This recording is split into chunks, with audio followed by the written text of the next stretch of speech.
精彩的世界12强棒球比赛落幕，台湾打败日本拿下冠军。这批中华队球员当中，有不少人来自台南市，也是伫咧统一赛队拍球。为着奖励教练砍山手，市长黄伟体宣布他给480万奖金。目前为止，加码的标准是国防奖金的1/10，也就是国防奖金是700万，那么我们县市的加码1成加码70万。但是呢，台南市有一些特别的地方，对于台南市级，那个其实县市的加码是以各县市市级的球员。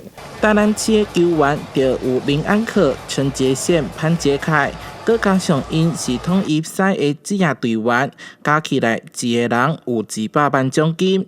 统一赛球员郭俊麟、邱志成买当领到30万，以及教练陈江河、王建民、林月平、高志刚等人嘛是30万。台南户籍的，然后还有同一师的球员都有加码，我觉得非常厉害，很棒。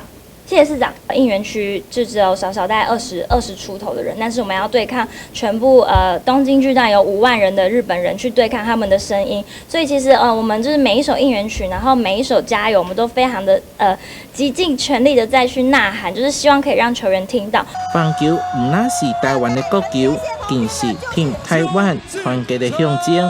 11月30日，体育局嘛将延续热潮，伫嘉泰国际棒球训练中心举办台南400棒球历史展，展现台湾辉煌的棒球历史。